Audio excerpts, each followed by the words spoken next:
4 minutes and 20 seconds. That is the exact amount of time it took for Iran's newest missile to travel from a launch site in central Iran all the way to a military target inside Israel. Not 10 minutes, not 15 minutes, not even 8 minutes. 4 minutes and 20 seconds from the moment the engine turned on to the moment it hit the ground. Now you might be thinking, okay, 4 minutes doesn't sound that bad. That's enough time to grab your keys, get out the door, and start running, right? Wrong. And here is why that thinking is exactly what makes this missile so dangerous. Israel has one of the most advanced warning systems in the entire world. It is a system specifically built to detect incoming missiles, calculate where they are going to land, and send alerts to every phone, every siren, and every speaker in the affected area so that people can get to safety before impact. Last night, sirens began wailing or Fortis began with its full cycle. 6 minutes to do everything. Detect the launch. Figure out where it's going. Send the alert to the right areas. Sound sirens. Give people time to hear it, understand it, and actually get into a shelter. 6 minutes. The missile arrives in 4 minutes and 20 seconds. That means the missile hits the ground 1 minute and 40 seconds before the warning system can even finish telling people to take cover. The alert does not save you. The alert comes after the explosion. It tells survivors what just happened, not what is about to happen. That is the problem. That is the entire problem in a single sentence. And to understand why this matters so much, not just for Israel, for every country on Earth, you need to understand something basic first. Let's start from the very beginning, because most people never had to think about how missile defense actually works. Imagine you throw a ball across a room. The moment that ball leaves your hand, I can watch it move, calculate the angle, calculate the speed, and predict almost exactly where it is going to land. If I want to catch it or stop it, I just need to get my hand to that exact spot at the exact moment the ball arrives. That is how traditional missile defense works. A missile launches, radar detects it, computers watch it move through the sky and calculate its path. They figure out where the missile will be in 30 seconds, 60 seconds, 90 seconds, then they launch an interceptor. Another missile, aimed not at where the incoming missile is right now, but at where it is going to be. Both objects arrive at the same point at the same time. They collide. The threat is destroyed. This system works. It has worked for decades. Countries have built billions of dollars worth of technology around this basic idea. But it only works if the incoming missile follows a predictable path. A ball thrown across a room follows a predictable arc. A traditional ballistic missile also follows a predictable. Once it launches and the engine cuts off, it moves in a curved path through the sky like a rock thrown at high speed. Radar can track it. Computers can calculate where it is going. Interceptors can be launched to the right spot. Now imagine that same ball, but halfway across the room, it suddenly turns. Slightly. Just a few degrees to the left, then a few degrees down, then back to the right. Now you have no idea where it is going to land. Your prediction was wrong the moment it changed direction. If you already threw your hand to the original predicted spot, you are going to miss by a large margin. Last night, the Fattah-2, the partially written to shelter under Sust. Iran calls it the Fattah-2. Let's break down what that name means and what this missile actually is. In plain language, it is what experts call a hypersonic glide vehicle. Hypersonic means it moves faster than 5 times the speed of sound. Sound itself travels at roughly 767 miles per hour. The Fattah-2 travels at 15 times the speed of sound. That works out to about 11,500 miles per hour, or roughly 3 miles every single second. To put that in perspective, if you drove a car from New York to Los Angeles at highway speed, it would take you about 40 hours. The Fattah-2 could cover that same distance in under 8 minutes. Speed alone would make this missile very difficult to deal with. But speed is not even the most dangerous part. The dangerous part is the glide. Here is how it works in simple terms. The missile launches on a large rocket booster, just like a regular missile. It goes up fast, getting to very high altitude. Then, instead of following the normal arc that a ballistic missile follows, the top part of the missile separates from the rocket booster and starts to glide. Think of it like a paper airplane being launched by a slingshot. The slingshot sends it up with tremendous force. But once it releases, the paper airplane doesn't just drop straight down. It glides. It moves through the air with control. And unlike a rock, a paper airplane can be tilted, angled, and steered while it's in motion. That is what the Fattah-2 does. It glides through the atmosphere at 15 times the speed of sound, and while it is gliding, small fins and control surfaces on its body make tiny adjustments to its flight path continuously. 5 degrees to the left, 3 degrees down, 2 degrees to the right. Each adjustment is small, but each adjustment means the missile is no longer going where the radar predicted it would go. And when you are trying to intercept something moving at 3 miles per second, being off by even a few degrees means missing by many miles. That maneuvering capability is what makes it essentially impossible to intercept with any system currently deployed anywhere in the world. Let's talk about why Israel specifically was caught in such a difficult position. Israel operates several layers of missile defense, and they are genuinely among the best in the world. Each layer is designed for a specific type of threat. Iron Dome is the system most people have heard of. It intercepts short-range rockets and small drones. The rockets fired from Gaza, the ones that have a range of a few miles to maybe 50 miles. Iron Dome tracks them, calculates their path, and shoots them down before they reach populated areas. It has an interception rate around 90% for the rockets it is designed to stop. It is a very effective system for what it was built to do. But Iron Dome was never built to stop a missile traveling at 15 times the speed of sound. It is not even designed to attempt that. The speeds involved are completely outside what Iron Dome can engage. Then there is David's Sling. This is a medium-range system designed for threats that travel farther and faster than the rockets Iron Dome handles. It is capable of engaging targets moving at much higher speeds, but David's Sling was designed and optimized for targets moving at roughly 5 to 8 times the speed of sound. The Fattah-2 is moving at 15 times the speed of sound. The math for interception simply does not work. The closing speeds, the geometry, the timing, all of it is wrong for a target moving that fast. Then there is the Arrow system, specifically the Arrow 3. This is Israel's highest tier missile defense, designed to intercept long-range ballistic missiles. It is built to engage targets at very high altitude, above 100 kilometers, during what is called the mid-course phase of flight, while the missile is still high up and moving in a more predictable arc. The problem is that the Fattah-2 spends most of its flight at altitudes below 50 kilometers. It comes in low and fast, gliding rather than arcing, and the Arrow 3 was not designed to optimally engage threats in that flight profile. So what you have is a missile that flies below where Arrow 3 works best, flies too fast for David's Sling to reliably engage, and is completely outside the range of Iron Dome. It falls into a gap. Not because Israeli engineers made a mistake, not because Israel lacks good technology, but because the Fattah-2 was specifically designed to fly through the gaps in existing defense systems. Iran spent years studying those systems. They understood exactly what altitude range each system was optimized for. They understood exactly what speed range each system could handle. And they built a missile that falls outside all of those ranges simultaneously. Let's walk through the actual timeline of what happened minute by minute, because the sequence of events makes the problem completely clear. At the moment the missile launched from its mobile platform in central Iran, Israeli satellites detected the heat signature of the rocket engine within seconds. That is not an exaggeration. Modern satellite systems designed for this exact purpose can detect a launch almost instantly from the infrared light that rocket fuel produces when it burns. The detection data immediately transmitted to Israeli Air Defense Command. Radar systems on Israeli soil and aboard ships in the Mediterranean began tracking the missile. All of this happened within the first 10 seconds of the launch. That is genuinely impressive. Detection was fast, the data transfer was fast, the initial tracking was fast. By the end of the first minute, the missile was already at 40 kilometers altitude and still accelerating. Israeli computers were processing the trajectory data and confirming what no one wanted to confirm.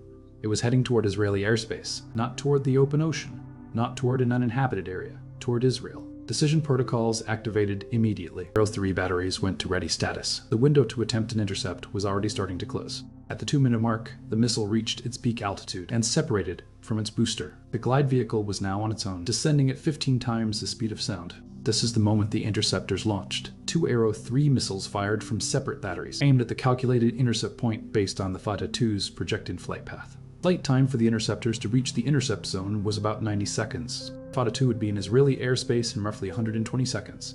The math was tight, but on paper an intercept was at least theoretically possible. Then the maneuvering began. Small course adjustments using the control fins, just a few degrees here and there, but the interceptors had already been launched. They were on their way to the intercept point based on where the Fattah-2 was predicted to be.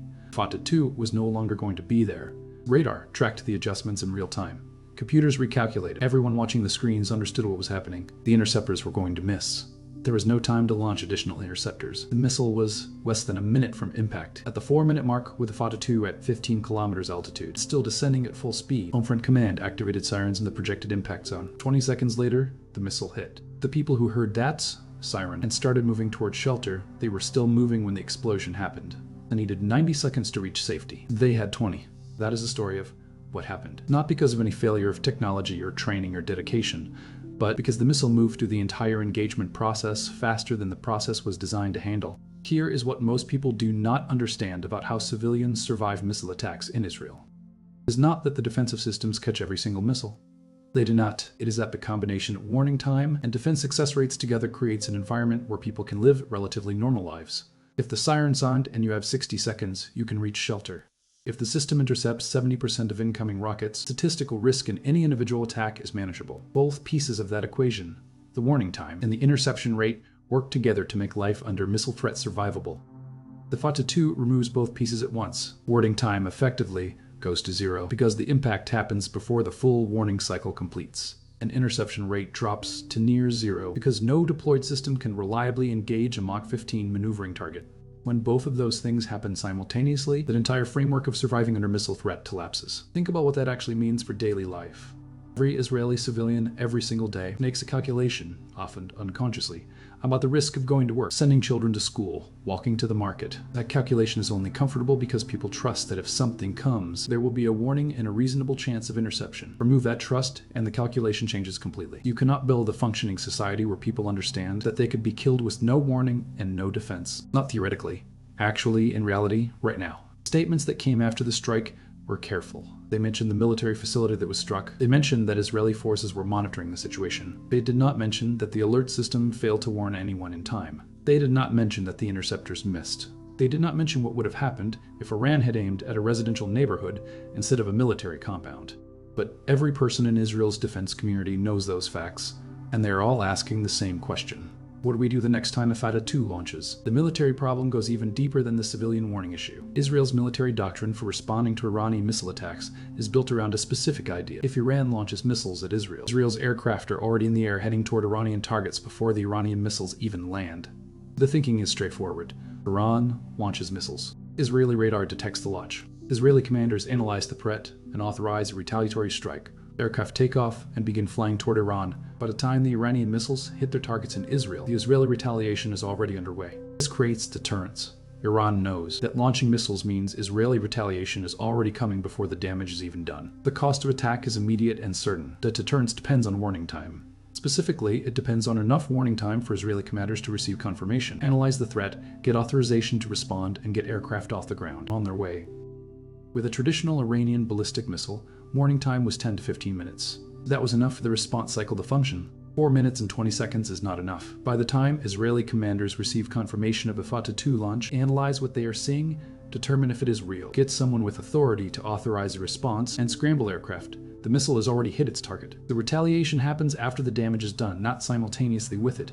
Fundamentally changes the deterrence equation. Iran can now launch, observe what happened, and then decide how to react to whatever Israeli response comes later. That is a dramatically more favorable situation for Iran than the one that existed before the Fattah-2. There is also a second military problem, and this one is even more alarming. When radar shows a missile from Iran moving at Mach 15 toward Israel, commanders have 4 minutes to determine what kind of warhead is on it. Is it a conventional explosive, or is it something else? 4 minutes to make that assessment. 4 minutes to decide whether this is a limited strike intended to destroy a single facility, or whether this is the opening move of something much larger. 4 minutes to decide what the appropriate response is. Under normal circumstances, that kind of decision should take hours of careful analysis, verification of intelligence, consultation with allies, assessment of secondary effects. All that exists because making catastrophic decisions under pressure. Time constraints leads to catastrophic mistakes. The Fattah-2 forces exactly that scenario. It compresses a decision that should take hours into a window of 4 minutes.